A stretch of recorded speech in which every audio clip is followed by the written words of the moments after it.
మరి ఆ క్రౌడ్ ఎలా కంట్రోల్ చేసుకొచ్చారు మీరు? అంటే ర్యాపో రావడం మంచిదే పోలీస్ స్టేషన్ పబ్లిక్, కానీ దానిలో కొంత మిస్యూజ్ కూడా అయింది. మిస్యూజ్ అయిందంటే తెలిసింది మాకు.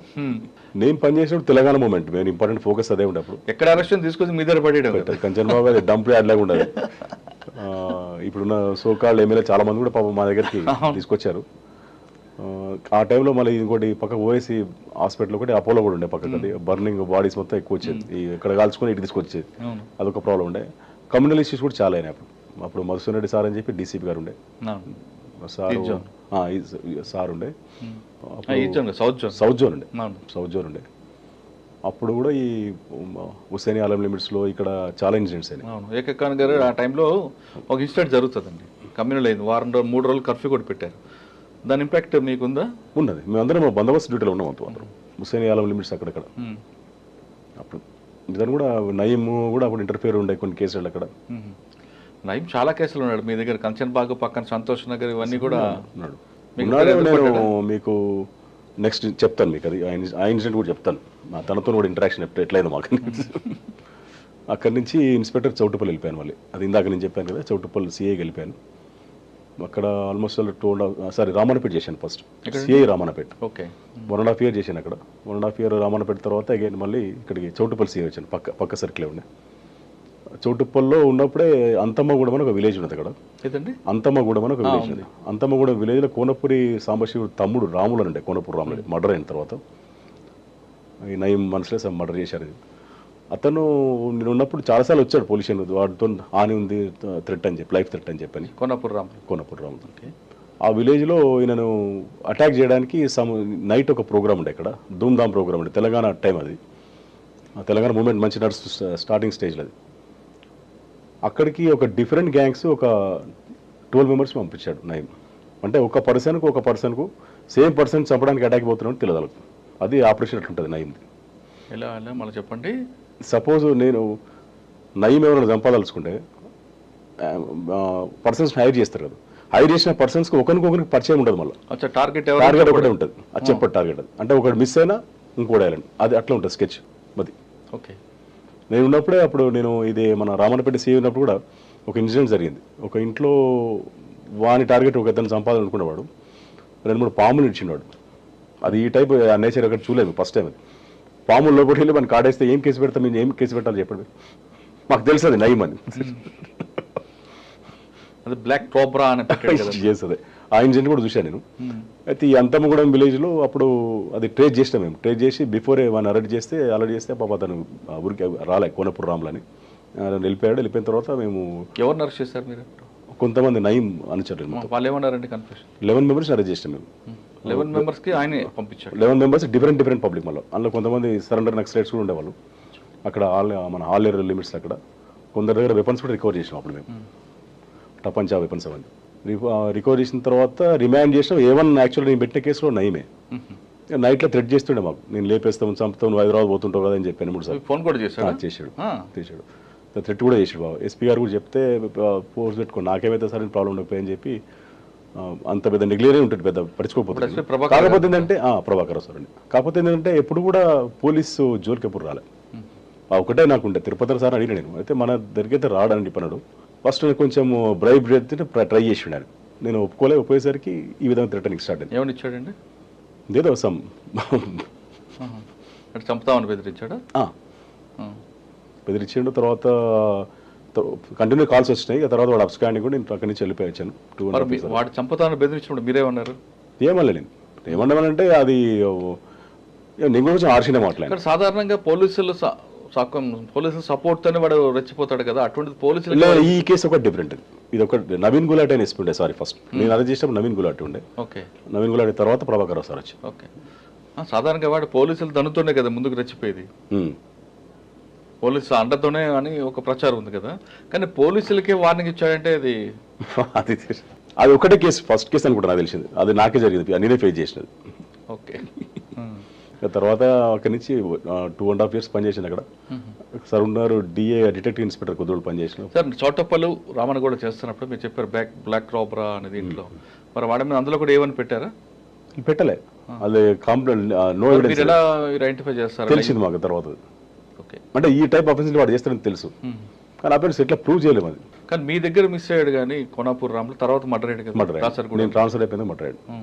నేను వచ్చాను సిటీకి వచ్చినాక అతను గన్మెన్ కూడా అప్పుడు ఇచ్చారు గవర్నమెంట్ కూడా సింగిల్ గన్మెన్ ఇచ్చారు. బాధ అనిపించలేదండి అప్పుడు? అనిపించింది మన చేతిలో కాపాడాం కానీ చాలా సార్లు కూడా నేను హెచ్చరించిన కానీ పాపం రాములు గారికి ఒక ఫంక్షన్ పోతే అక్కడ దొరికింది. సార్ ఆ ఆపరేషన్లో కూడా ఒకరు కూడా తెలియకుండా వచ్చారా లేదంటే అందరు కలిపి పంపించాడా? తెలియకనే వచ్చారు. 3 టీమ్స్ వచ్చినాయి వాళ్ళు. అవునా? అట్లా నాకు తెలిసిన వరకు ఇట్లా ఆపరేట్ చేసేది ఫస్ట్ టైం ఆ పర్సన్ వచ్చిన ఎవరు చూడలేదు. సాధారణంగా ఒకరినే పంపిస్తారు కానీ పోయిన పర్సన్ ఒకరిని కూడా ఐడెంటిఫై కాలేదు. ఈ ఇష్యూలే మొత్తం. ఎందుకు చెప్తున్నా అంటే ఇంటరాక్షన్ చేసేటప్పుడు సోన్స్ టీం వచ్చినట్టు నాకు తెలియదు సార్ అని వీడు అన్నాడు, వాడిని అడిగితే వీడు తెలియదు అన్నాడు. అరే మీ అందరు చంపడానికి వీడి కోసం వచ్చారా అని చెప్పారా? ఆ తర్వాత అట్లా ఆపరేట్ చేస్తాం. ఎంతగా సుఫార్ ఇచ్చుంటాడండి కోనాపూర్ రాములు? అప్పుడు పర్ హెడ్ 1 lakh రూపీస్ ఏమో ఇచ్చినాడు అంతే. అంతే మన చుట్టుపక్కల విలేజేసేవాళ్ళు సరెండర్ నక్సలైట్లు ఆ విలేజ్లో మన కూలి పని చేసుకుంటూ ఉన్నారు. ఆయనకు 1 లక్ష రూపాయలు అంటే ఎక్కువ. ఆటో డ్రైవర్స్ ఉన్నారు, 3 ఆటో డ్రైవర్స్ అరెస్ట్ చేసినాం అందులో ఆ కేసులో మీకు థ్రెట్ ఇచ్చాడు? థ్రెట్ ఇచ్చాడు. తర్వాత మళ్ళీ ఏమేమి తెలియదు, మళ్ళీ నా జోలికేం రాలే. మళ్ళీ తిరుపతి గారు ఏమన్నారు అప్పుడు? ఏమన్నా జనరల్ పోలీస్ జోలికైతే రాడు, మరి ఎందుకు ఆ విధంగా చెప్పి నాకు అర్థం కాలేదు అన్నాడు ఆయన. నేను కాల్స్ కూడా చూపించాను అప్పుడు ఒకసారి, కాల్ లిస్ట్ సార్ కూడా చూపించాను, ఎస్పీ గారు కూడా చూపించాను. అప్పుడు ఎస్పీ గారు ఏమన్నారండి? ఏమన్నా నేను గన్మెన్ పెట్టుకో అంటే వాళ్ళప్పుడు గన్మెన్ ఉంటుండే మాకు, కానీ అంత ఏం ఆలోచించలేదు నేను అది. ఓకే, తర్వాత ఎక్కడికి వచ్చారు? అక్కడి నుంచి అగైన్ సిటీ సరూనర్ డిఐ డిటెక్టివ్ ఇన్స్పెక్టర్. మళ్ళీ ఎలక్షన్ కోల్ ట్రాన్స్ఫర్ అయినా మమ్మల్ని అప్పుడు ఓన్ డిస్ట్రిక్ట్ రంగారెడ్డి డిస్ట్రిక్ట్ అని చెప్పి అప్పుడు ట్రాన్స్ఫర్ చేశారు. మళ్ళీ ఎక్కడ పంపించారు? Cyber crime Hyderabad city. అదొక 2.5 years పనిచేశాను ఎస్ఐగా, సబ్ ఇన్స్పెక్టర్గా. అక్కడి నుంచి అగైన్ ఇక ప్రమోట్. సార్ మీరు వచ్చేసారు సైబర్ క్రైమ్లో ఆన్లైన్ ఫ్రాడ్, జాబ్ ఫ్రాడ్ అప్పుడే స్టార్ట్ అవుతుంది. అవే స్టార్ట్ అవుతున్నాయి. అప్పుడే స్టార్ట్ అవుతుంది. నైజీరియన్ ఫ్రాడ్ అని. ఇప్పుడు మేడం సిద్దిపేట కమిషనర్ మేడం ఉన్నారు, అనురాధ మేడం గారిని. అప్పుడు మాకు సైబర్ క్రైమ్ ఏసీపీ ఉండే మేడం. అప్పుడు ఎన్ని రిజిస్టర్ అయ్యండి కేసులు? ఏదండి కేసులు ఎన్ని రిజిస్టర్ అయ్యి సైబర్ క్రైమ్ అయ్యేది? ఇప్పుడు అక్కడ అప్పుడే మేము ఉన్నప్పుడు ఏసీపీ 4 ఇన్స్పెక్టర్స్ ఉండే. ఈచ్ ఇన్స్పెక్టర్ దగ్గర 200 to 300 కేసెస్ ఉంటుండే. పట్టుకొచ్చారు ఎవరైనా మీరు? కొన్ని తీసుకొచ్చాం, కొన్ని సాధారణ నైజీరియన్స్ అరెస్ట్ చేసిన చాలా బేబస్గా ఉంటుంది సీన్ అంటారు. సీన్ దట్ మీన్స్ ఏంటంటే మనకు పర్సన్ సేమ్ కనబడతారు, నేమ్ ఉంటుంది. మీరు 10 members పెడితే 10 members సేమ్ ఉంటారు. వాళ్ళు ఐడెంటిఫై చేయడం చాలా కష్టం, అర్థం కాదు మనకి. ఆల్మోస్ట్ ఫీచర్స్ సేమ్ ఉంటాయి. ఒకసారి మేదిపట్నం రైడ్కి వెళ్ళాం మేము. రాబర్ట్ సమ్ నేమ్ ఉంది, రాబర్ట్ అనుకుంటా. సమ్ ఒక కేసులో సైబర్ ఫ్రాడ్లో అరెస్ట్ చేద్దామని వెళ్తే విలేజ్కి ఒక ఇంటి మీద రైడ్ చేస్తే 3 పేర్లు రాబర్ట్, 3 సేమ్ ఉన్నారు. ఆ కాల్ లిస్ట్ తీసాం లాస్ట్కి. అది కాల్ లిస్ట్లో కొన్ని మోల్స్ ఉండే, ఆ మోల్స్ మనకు కూడా కనబడే అసలు యాక్చువల్గా బ్లాక్ ఉంటుంది, వాళ్ళు కనబడదు. కానీ ఏమో ఫైండ్ అవుట్ అయింది. అట్లా కొంచెం కన్ఫ్యూజ్ ఉంటుంది. అప్పుడు మీరు అనేది సైబర్ క్రైమ్ అప్పుడు ఇష్యూస్ వేరే, ఇప్పుడు ఇష్యూస్. అప్పుడేమో మీరు అన్నట్టు బయట నైజీరియన్ చేసేది, కానీ ఇప్పుడు సరౌండింగ్ వాళ్ళే చేస్తుంది. పెరిగిపోయింది ఇప్పుడు సైబర్. ఇదే మనకి పెద్ద ఛాలెంజ్. మన ఫ్యూచర్లో అయితే మెయిన్ అదే సైబర్ క్రైమ్ అనేది వెరీ ఇంపార్టెంట్. అది ganja important, drugs important, cyber crime important. ఇది మాత్రం ఫ్యూచర్లో చాలా very dangerous. Sir cyber crime తర్వాత ఎక్కడికి వచ్చారండి? Special branch Hyderabad city. Okay, ఎంతకాలం? అదొక 3 years చేశాను. ఓకే, తర్వాత 3 years ఆ నుంచి promotion, ACP promotion. ACP traffic Balanagar చేసాను. ట్రాఫిక్ ఏసీపీ బాలానగర్ చేసాను. అంటే మీరు ఉప్పల్ తర్వాత బాలానగర్ వచ్చారు? ఉప్పల్ ట్రాఫిక్ చూసారు, చేసిన కాచిగూడ ట్రాఫిక్ చేసిన, మళ్ళీ ఏసీపీ బాలానగర్ చేసిన. అంతకన్నా పెద్దదే ఇది బాలానగర్ కూడా. బాలానగర్ అంటే ఇప్పుడు మాకు ఇప్పుడు ఈ మేడ్చల్ కంప్లీట్ వచ్చేది. మేడ్చల్ అప్పుడు ఇప్పుడు సపరేట్ ఏసీపీ అయ్యాడు. అప్పుడు నేను చేసినప్పుడు నర్సాపూర్ క్రాస్ రోడ్ పెద్ద హెడేక్ ఉంటుంది మొత్తం ఉంటుంది కంప్లీట్. అదొక 8 months దానికి చేసినాను కూడా బహుశా. అక్కడ ఎందుకంటే ఎక్కువ ఇష్యూస్ ఉంటాయి. నర్సాపూర్ క్రాస్ రోడ్ అవ్వచ్చు, లేదా విమల్ థియేటర్ ట్రాఫిక్ జామ్ అవుతుంది, లేదా బీబీఆర్ హాస్పిటల్. అక్కడ మెయిన్ ఏంటంటే మైగ్రెంట్ పెన్స్ ఎక్కువ ఉంటారు. నీకు ఆల్మోస్ట్ టోటల్ ఇండియా కనబడుతుంది నీకు అక్కడ. మధ్యలో కూడా మిస్ అయినా, సారీ, సనత్ నగర్ ఇన్స్పెక్టర్ కూడా చేశాను, ఎస్ఐ కూడా చేశాను. హరిశ్చందర్ సార్ అని ఉండే మాకు, సార్ దగ్గర పనిచేశాను. హరిశ్చంద్ర రెడ్డి, హరిశ్చంద్ర అంటే మీరు పాత పోలీసులు పనిచేస్తుంటారు. ఎస్, ఆ ఏరియా నాకు ఐడియా ఉందా. కొంచెం అంటే డిఫరెంట్ సెటిలర్స్ ఎక్కువ ఉంటారు, కంపెనీస్ ఎక్కువ, లాట్ ఆఫ్ కంపెనీస్ ఉన్నాయి కదా. బయట పబ్లిక్ చాలా మంది మైగ్రేట్ పబ్లిక్ ఎక్కువ అక్కడ, సెటిలర్స్. అట్లా ఆ విధంగా ట్రాఫిక్ అసలు అవేర్నెస్ ఏముండదు అక్కడ. మీరు ఇటు పోతే టువర్డ్స్ జీడిమెట్ల రోడ్ పోతే అది మరీ ఘోర అడ్డాడు, అసలు అవేర్నెస్ అసలు ఉండదు. ఇక మేడ్చల్ సుచిత్ర మీకు చాలా పెద్ద జంక్షన్. అప్పుడు మన సీఎం గారు ప్రోగ్రామ్ డైలీ ఉంటుండే మాకు ఆల్మోస్ట్ ఆల్. ఇది మనకు up to Shamirpet Gajwel border వరకు వస్తున్నాయి మాకు. ఓకే. టఫెస్ట్ డ్యూటీ అది. డైలీ ఆల్మోస్ట్ ఆల్ మేము మొత్తం రోడ్ల మీద ఉంటుంది మొత్తం. సార్ మీకు ఎక్కువ రోడ్డు మీద జాబ్ ఉంటుంది, ట్రాఫిక్ మీకు ఆఫీస్ అంటే కనిపించదు. మరి ఎలాగండి ఎంత ఇన్కన్వీనియన్స్ ఉంటుందా? మీరు ఎప్పటి నుంచి చూసినా సరే బాలనగర్లో నర్సాపూర్ క్రాస్ రోడ్ బండిలో కూర్చొని ఉండేవారు. నేను చాలాసార్లు చూసా. అయితే అటు లేదంటే నర్సాపూర్ రోడ్డు లేదంటే కుక్కటిపల్లి వై జంక్షన్ వైపు ఈ బళ్ళు మీకు వెహికలే ఆఫీసా? ఆల్మోస్ట్ వెహికలే అంటే ఏసీపీ లెవెల్లో ఉండదు అనుకోండి, ఇన్స్పెక్టర్స్ కూడా. మీకు ఏసీపీ లెవెల్లో కూడా అక్కడ ఫతేనగర్లో ఉండేది ఆఫీస్ అనుకుంటా. ఇందులోనే ఉండదు. మనం అది ఉండే కదా, మనం టువర్డ్స్ జీడిమెట్ట రోడ్ ఉండే పాత సిసిఎస్ లోపల ఉండదు అందులో.